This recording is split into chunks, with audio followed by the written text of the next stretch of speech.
आप जानते हैं हमारे हिंदू इतिहास में एक ऐसे इंसान की भी कहानी है जिसे एक श्राप के कारण काले कौवे में बदल दिया गया था, लेकिन बाद में उसे time travel and shape shifting की एबिलिटीज भी प्राप्त हुई थी। एल्बर्ट आइंस्टाइन ने 1900s में थ्योरी ऑफ रिलेटिविटी में space time and time dilation के कॉन्सेप्ट को समझाया। लेकिन हमारे हिंदू इतिहास में 1000 साल पुरानी एक ऐसे इंसान की कहानी है जो हकीकत में स्पेस टाइम के बियॉन्ड जा सकता था, और वो है काका भुशुंडी। तो काका भुशुंडी की कहानी जानने से पहले आप मुझे यूपीआई में सपोर्ट कर सकते हैं by scanning this QR code and also like the video and subscribe to our channel.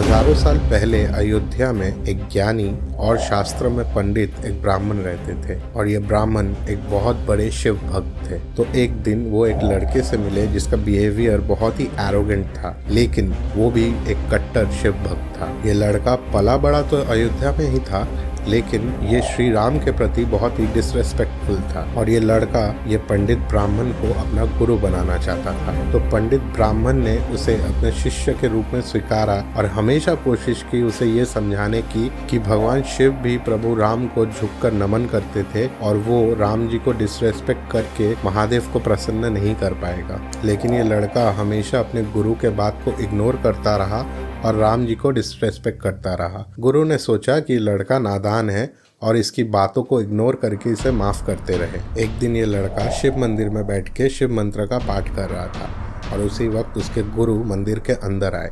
लेकिन ये लड़का इतना एरोगेंट था कि वो उठकर अपने गुरु को नमन या प्रणाम कुछ भी नहीं किया, और हर बार की तरह गुरु ने इस बार भी अपने शिष्य को माफ कर दिया, लेकिन इस बार शिव जी ने उसे माफ नहीं किया। महादेव ने इस लड़के को श्राप दिया कि ये एक सांप बनकर एक खोखले पेड़ के अंदर रहेगा। ब्राह्मण बहुत ही दयालु थे और उनसे उनके शिष्य का सफरिंग देखा नहीं गया।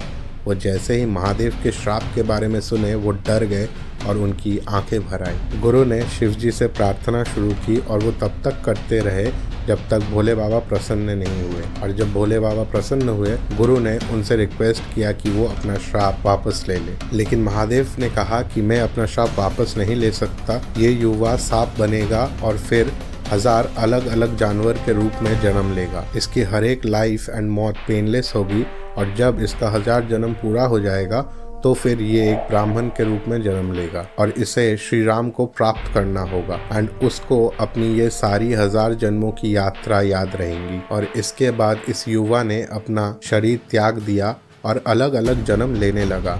अंत में उसको एक ब्राह्मण के शरीर में जन्म मिली और उसका नाम भुशुंडी रखा गया। जैसे जैसे भुशुंडी बड़ा होते गया, वो श्री राम का कट्टर भक्त बन गया, और उसे सिर्फ श्री राम की वीरता की कहानियां ही याद रहती थी, और वो दिन भर श्री राम जी को ही शरण करता रहता था। इसी दौरान उसे एक गुरु मिले जिनका नाम लोमासा था। भुशुंडी को श्री राम के बारे में और डिटेल्स में जानना था, और इसी कारण भुशुंडी ने ऋषि लोमासा से मदद मांगी। ऋषि लोमासा ने शुरू में तो भुशुंडी को राम जी के वीरता की कहानी और राम जी के गुणों के बारे में डिटेल्स में समझाया, लेकिन उसके बाद उनकी कोशिश ये रहती थी कि वो भुशुंडी को असली सच समझा पाए कि ये सारे भगवान के अवतार के रूप हैं, लेकिन असलियत में भगवान निराकार हैं। लेकिन हर बार लोमासा भुशुंडी को निराकार के बारे में बताते, वो घूम फिर कर राम जी पर ही आ जाता। तो बहुत कोशिशों के बाद वापस एक दिन ऋषि लोमासा भुशुंडी को लेकर बैठे निराकार के बारे में समझाने के लिए, लेकिन भुशुंडी रिजिड हो गया कि मुझे निराकार के बारे में नहीं जानना है,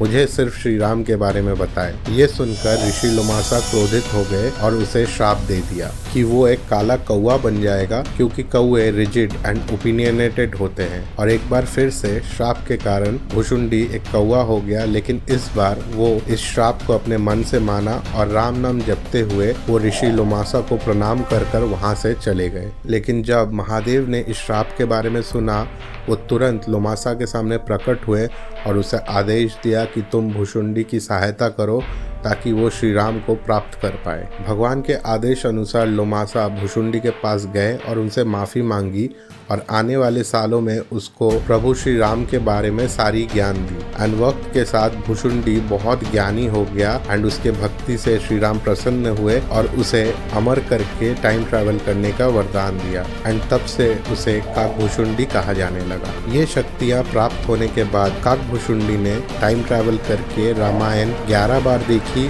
और महाभारत 16 बार देखी और हर बार रामायण एंड महाभारत का अंत अलग अलग होता था। कहा जाता है कि हिंदू धर्म में जब कोई मर जाता है तो उसके परिवार के लोग कौवे को खाना खिलाते हैं ताकि खाना उस प्रेत आत्मा तक पहुंच पाए। जब एक आत्मा एक शरीर छोड़ देती है तो वो स्पेस टाइम के बियॉन्ड एक डिमेंशन प्रेत योनि में चली जाती है और काकभुशुंडी अपने शक्तियों के वजह से एक 4th डिमेंशनल एंटिटी बन गया था। And according to our modern science only 4th dimensional entities ही स्पेस टाइम के बियॉन्ड को एक्सेस कर पाते हैं। उत्तराखंड के पहाड़ के ऊपर एक झील है जिसका नाम है काकभुशुंडी झील एंड इस झील में बहुत सारी कौवे के पर मिलते हैं। लेकिन अगर आप देखें तो इस झील के दूर दूर तक आपको कौवे के कोई ट्रेसेस नहीं मिलेंगे। रामानंद सागर की रामायण सीरियल टीवी पर हम सभी ने देखी है एंड इस सीरियल के शूटिंग के दौरान उन्हें एक कौवे की ज़रूरत थी जो छोटे श्री राम के साथ रहेंगे। लेकिन रामानंद सागर बहुत ज़्यादा चिंतित थे क्योंकि उनको समझ नहीं आ रहा था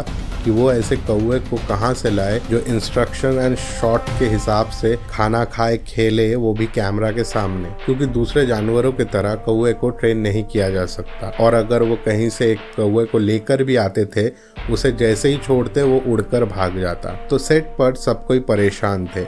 लेकिन ये episode one of the divine episodes बन गई जब सेट के पास एक पेड़ में एक कौवा आकर बैठा और रामानंद सागर जी ने अपने हाथ जोड़कर उस कौवे से प्रार्थना की कि काकभुशुंडी महाराज, ये बच्चा छोटे राम जी का कैरेक्टर प्ले कर रहा है तो कृपा करके अगर आप इसके पीछे कुछ देर जाके बैठे। और ये बोलते ही मिरेकुलसली ये कौवा उड़कर सेट पर जाकर बैठा जहाँ श्री राम का कैरेक्टर प्ले होने वाला था एंड 10 मिनट तक वहीं बैठा रहा जब तक शूट खत्म नहीं हुआ। एंड शूट खत्म होते ही वो उड़कर वहां से चला गया। काकभुशुंडी की कहानी मजेदार है और ऐसी है एक मजेदार एंड इंटरेस्टिंग कार्टून है जिसे मैं अमेरिका का भविष्यमल्लिका बोलता हूँ, द सिम्पसन्स। जानने के लिए ये वाली वीडियो देखें और आप मुझे UPI में सपोर्ट कर सकते हैं by scanning this QR code.